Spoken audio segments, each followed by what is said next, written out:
as was mentioned to me by a Stanley fan I was chatting to the other day, who said to me, after the other night, ask Coley if he's a bit happier now. Are you feeling a bit happier after that performance and the clean sheet the other night?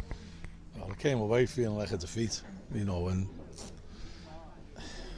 it's hard, and we had to put a right shift in, and I was really pleased the way the lads played. I was pleased for them that they got the clean sheet. Obviously, when you miss a penalty last minute, it's always disappointing, and you think we maybe could have won it, should have won it, but on the balance of the play, probably a draw was a fair result, and we'd have took that before the game. We just certainly took a clean sheet, we took a 0-0. But you never ever set out to draw games, you never set out just to get a 0-0.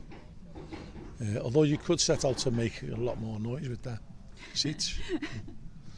And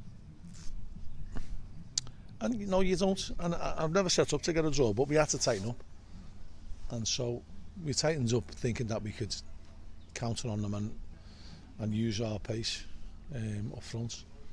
Didn't get in as many chances, attacking opportunities as what I would have liked, but if you look at how hard the lads worked, and then I've got to be pleased, and I think the lads have got to be pleased as well.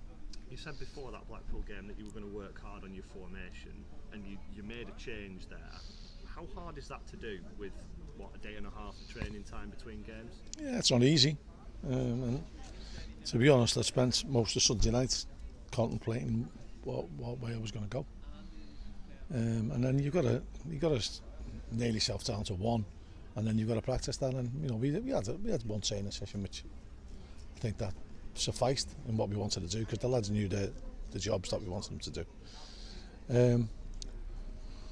I haven't really played the formation that I normally play, or that we normally play, much this season, if any.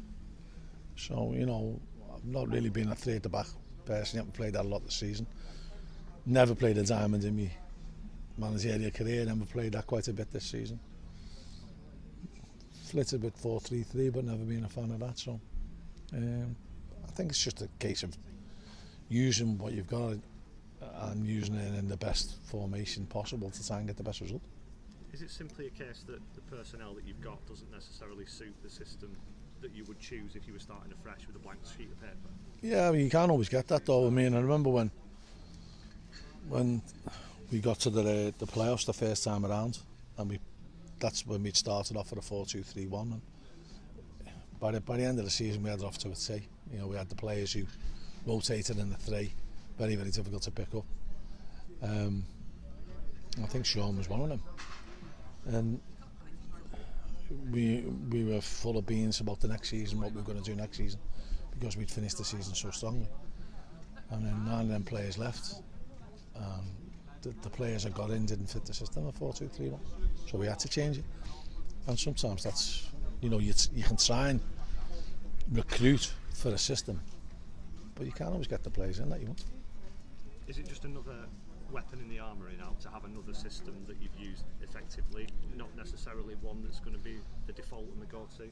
Well, there's two schools of thought on that. If you play a system consistently throughout the season, you get used to it more. It becomes second nature to a lot of players. Everyone knows their roles and responsibilities. Or you can have the counter argument to that is that you're not adaptable and you can't adapt to other team systems, and you're too rigid in your approach and you'll struggle. I think somewhere in between them schools, I think you've got to have a bit of adaptability, and sometimes you've got to alter your shape to counter what other teams are doing, because sometimes what they're doing with their players and in the shape that they're doing it is better than what you're doing, and so sometimes you've got to change to try and stop that. And plenty of times teams have had to change to stop us as well. And I think it's always a game of cat and mouse, that who can blink first, basically. The last time you kept a clean sheet, you went into an away game and won very impressively. How do you repeat that formula this weekend? A lot of it's luck. It's got to be a mental attitude from us, so we've got to set out with clear goals, and I think we've got to attack better. than what we did the other night. From the players I've got at my disposal, we should be able to attack better, and that's what we'll be looking to do.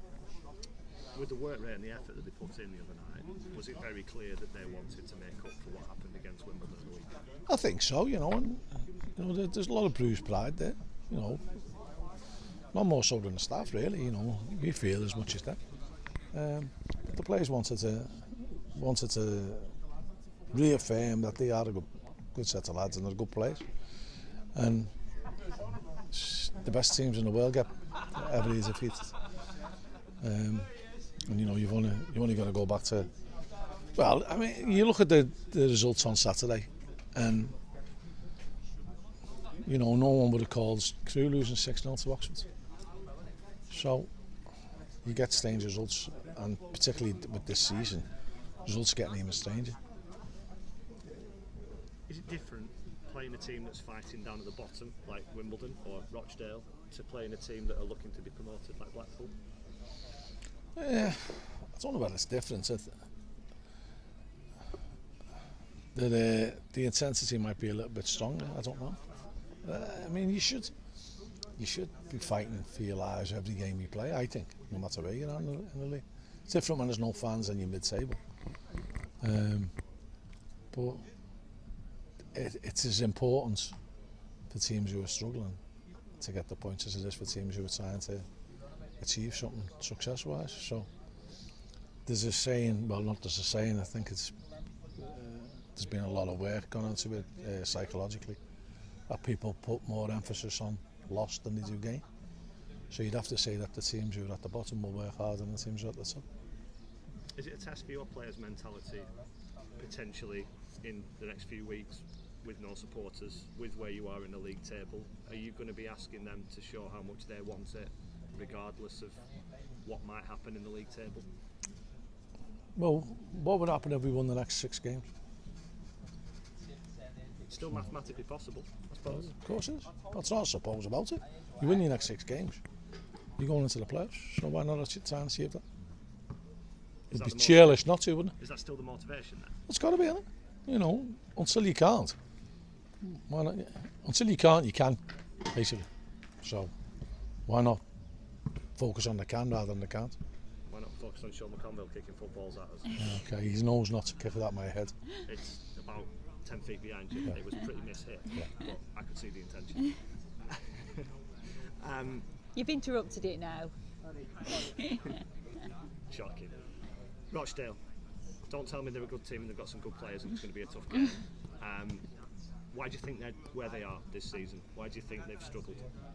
Listen, there's a lot of teams who've struggled and they can't put their finger on it. I have watched quite a bit of them, and I think they've had quite a bizarre season. They've had 4 or 5 3-3s, and I've watched a couple of them games. They always look as though they're capable of scoring, and they always look as though they're capable of conceding, which will probably lead to a 0-0 now Saturday. But there's plenty of teams who are always capable of hurting you. And you look at the teams at the bottom, and we've lost to Bristol Rovers, we've lost to Wimbledon, we've drew at Northampton. So, we've lost to Wigan.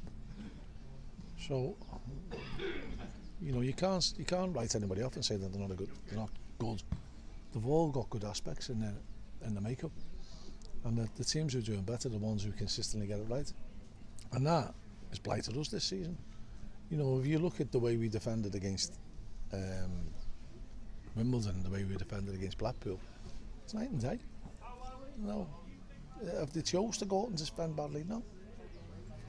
A few things go against you, and before you know where you are, you're like a rabbit in the headlights and the game's passed you by. So any team on the day in League One are capable of putting up good performances, because let's be honest, they wouldn't be playing in League One if they weren't good players.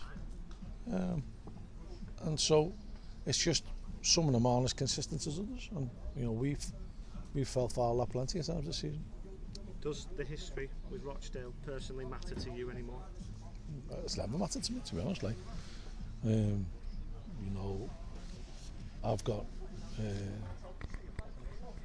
I've got no qualms about what happened when I went there, you know. It was a tall order to try and keep them up the first time around. We've gone into League One, and historically we've always finished season strongly in League Two. And we weren't that far outside the playoffs when we left, or when we got sacked. You know, people say it's an absolute flop that season. And 4 teams got promoted that season. We went to Bradford and won. We went to Port Vale and drew. We went to Rotherham and won. And I think we went to Gillingham and won.